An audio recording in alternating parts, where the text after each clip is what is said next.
আসসালামু আলাইকুম। উপস্থিত আজকের অনুষ্ঠানের সম্মানিত সভাপতি,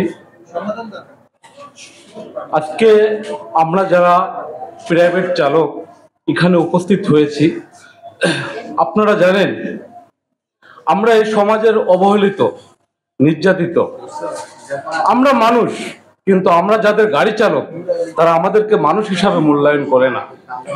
আজকে আমরা এটা কেন, আজকে আমাদের এই অনুষ্ঠানের আয়োজন, সেটা হলো আমরা এখানে কেউ আছে ব্যক্তিগত মালিকানা ড্রাইভার, আবার কেউ আছে অফিসিয়াল কোম্পানির ড্রাইভার। দেখেন, আমাদের জীবনের কোনো নিশ্চয়তা নেই।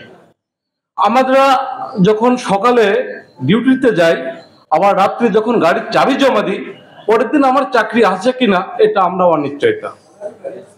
আমাদের ডিউটির টাইমের কোনো টাইম টেবিল নেই, এবং আমাদের যে জীবনের যে একটা নিশ্চয়তা, এটা আমাদের কোনো মালিককে এটা দিতে চায় না।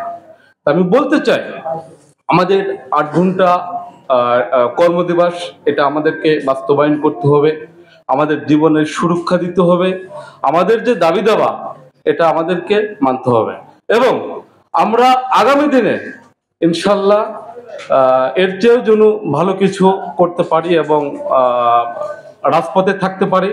আশা করি আমাদের যারা প্রধান অতিথি এবং যারা আছেন, আমাদের এই দাবি ইনশাল্লাহ আগামী দিনে এবং ভালো কিছু আমরা পাবো, এ বলে আমি আমার বক্তব্য শেষ করছি। আসসালামু আলাইকুম।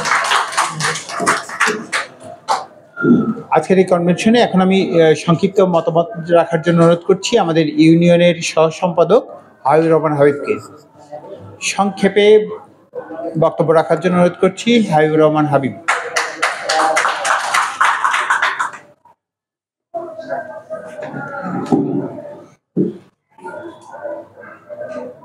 ঢাকা জেলা ট্যাক্সি কার, অটো টেম্পো, অটো রিক্সা চালক শ্রমিক ইউনিয়ন আয়োজিত চালক কনভেনশন সেন্টার, উপস্থিত শ্রম কমিশন এবং সমাজতান্ত্রিক শ্রমিক ফ্রন্ট সভাপতি এবং প্রত্যেক ইউনিটের সদস্যবিন্দু, সবাইকে আন্তরিক শুভেচ্ছা অভিনন্দন।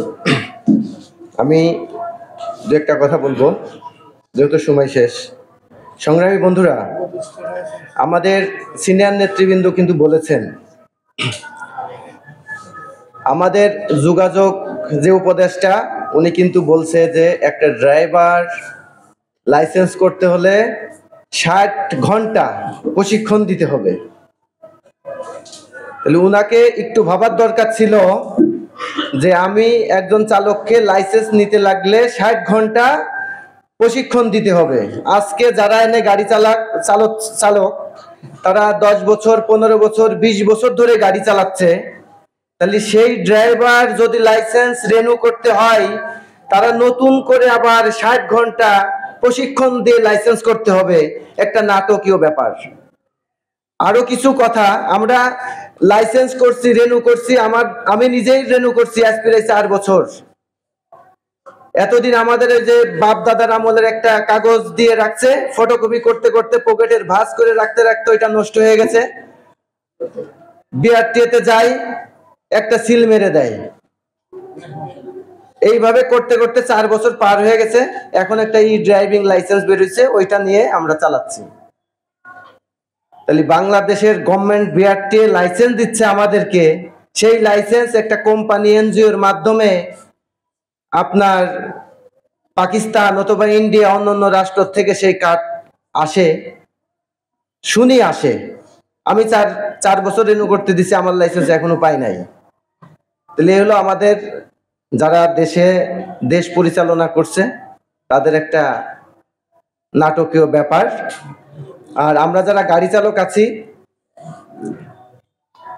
16 ঘন্টা 18 ঘন্টা ডিউটি আমাদের নেতৃবৃন্দ তো বলছেন, নতুন করে তার কিছু বলার নাই। কিন্তু দু একটা কথা বলি, একটা গল্প বলে আমি শেষ করে দিব।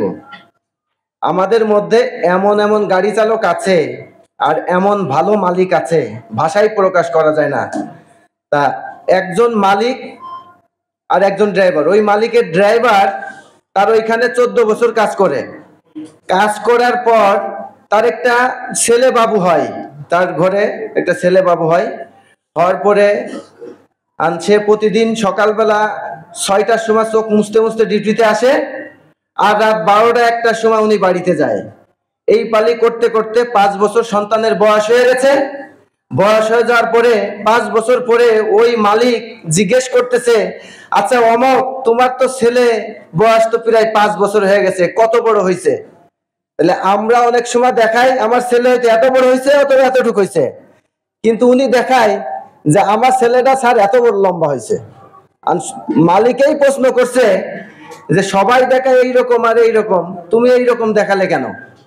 আর ওই ড্রাইভার বলতেছে যে স্যার আমি কোনো সময় তো আমার ছেলের খাড়ানোর অবস্থায় আমি দেখি নাই, দাঁড়ানোর অবস্থায় দেখি নাই, তা আমি শোয়ার অবস্থায় দেখছি, এই জন্য আমার ছেলেটা এরকমই হয়েছে।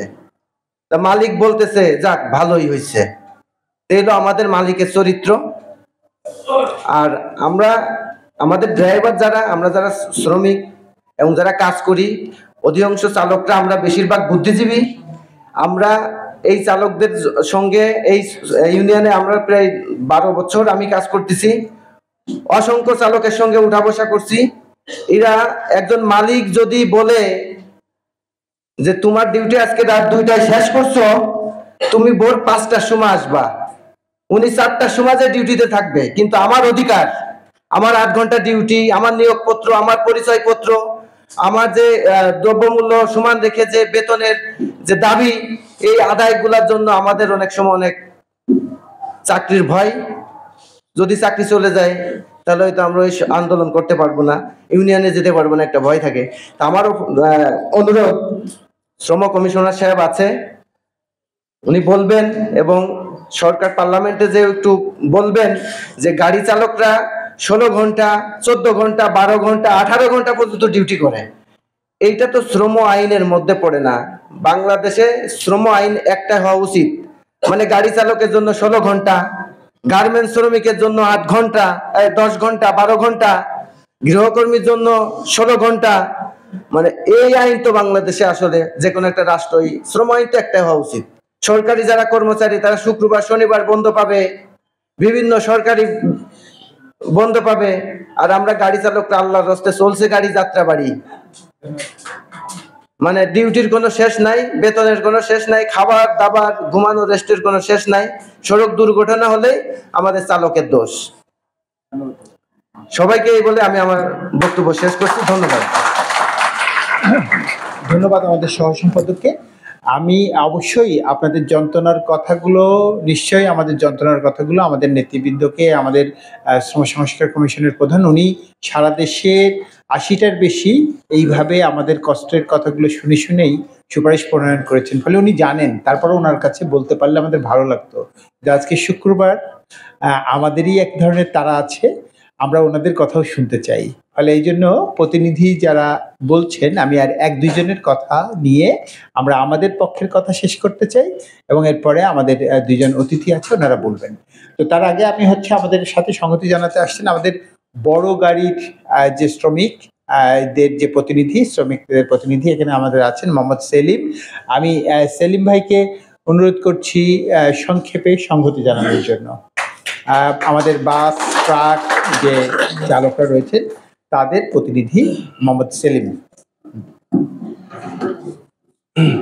ধন্যবাদ। আসলে আমি শুধুমাত্র এখানে সংহতি জানাতে এসে, কিন্তু আমাকে এখানে কথা বলতে হবে এটা আসলে ভাবি নাই। যাই হোক, সম্মানিত প্রধান অতিথি এবং বিশেষ অতিথি, প্রধান আলোচক, আমি বিশেষভাবে কাউকে অ্যাড্রেস করলাম না।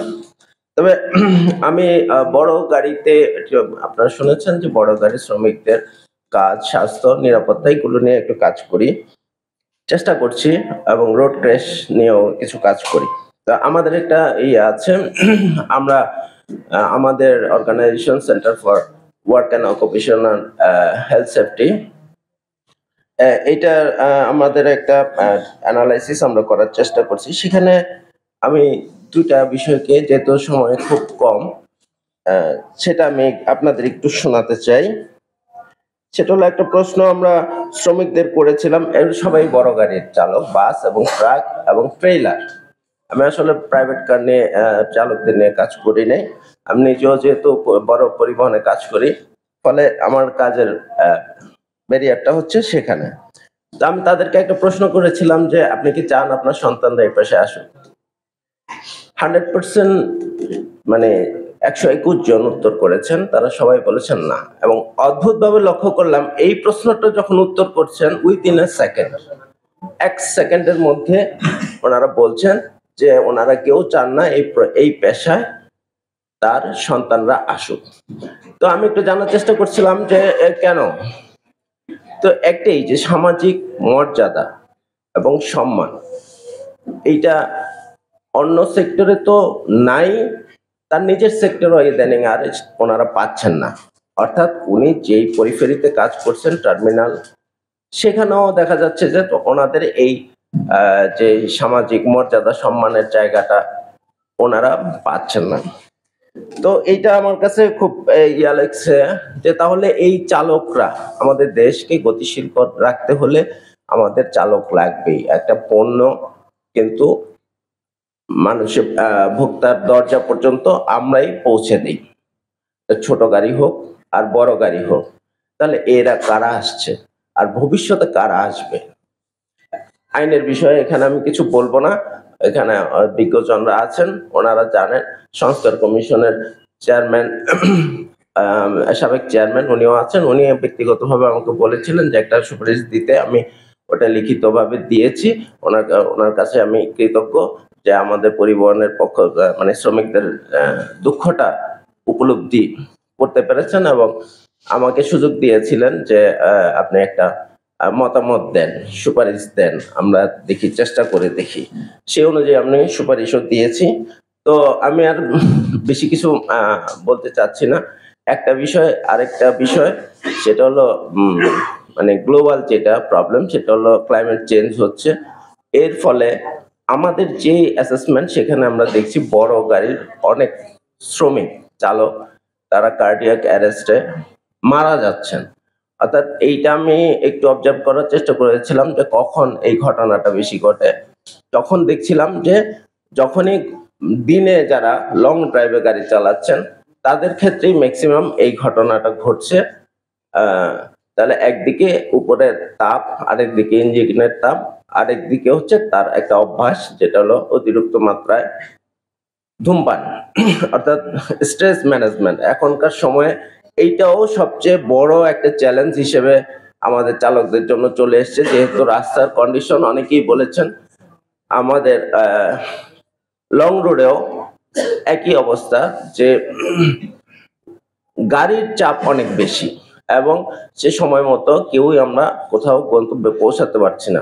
ফলে স্বাভাবিকভাবে যে স্ট্রেসটা আমাদের মানে মানসিক যে চাপটা আমাদের উপর আসতেছে, এইটা কিভাবে ম্যানেজ করে আমরা যেতে পারি। আমরা গাড়িটাকে হ্যান্ডেল করে গন্তব্যে নিয়ে যেতে পারি, কিন্তু আমার মানসিক অবস্থাটা, সেটার জন্য যে পর্যাপ্ত ট্রেনিং আমাদের কারোরই কিন্তু নাই। এখন আমাদেরকে সেই জায়গাটাও ভাবতে হবে যে কিভাবে এই স্ট্রেস ম্যানেজমেন্টটাকে আমরা করে আমাদের চালকদেরকে এই জায়গা থেকে নিয়ে আসতে পারি। কারণ একটা বিরক্ত তার আসলে সে এটা ম্যানেজ করার জন্য তার হাতে হয় পান আর নয়তো সিগারেটটা খান। এটাই আপনার যে স্বাস্থ্যের জন্য খুবই ভয়ানক একটা ক্ষতি করতে, ইভেন অনেকে মৃত্যুর মুখে পতিত হচ্ছেন। যাই হোক, আমি আর কথা বাড়াচ্ছি না। আমাকে এখানে কথা বলার জন্য সুযোগ দেওয়ার জন্য আবার এই ঢাকা জেলা ট্যাক্সি, কার, অটো টেম্পো, অটো রিক্সা চালক শ্রমিক ইউনিয়নকে কৃতজ্ঞতা ধন্যবাদ জানিয়ে আমি আমার বক্তব্য শেষ করছি। সবাইকে ধন্যবাদ। ধন্যবাদ। আমরা যে আমাদের চাকরির ঝুঁকির পাশাপাশি আমাদের সেখানে যে স্বাস্থ্যগত ঝুঁকি আছে সেটি সম্পর্কে আমরা কিছুটা জানলাম। আমি এখন সংক্ষেপে বক্তব্য রাখার জন্য অনুরোধ করছি কলাবাগান উপকমিটির আমাদের নেতা অলি। খুব সংক্ষেপে 1-2 মিনিটের মধ্যে বলতে হবে।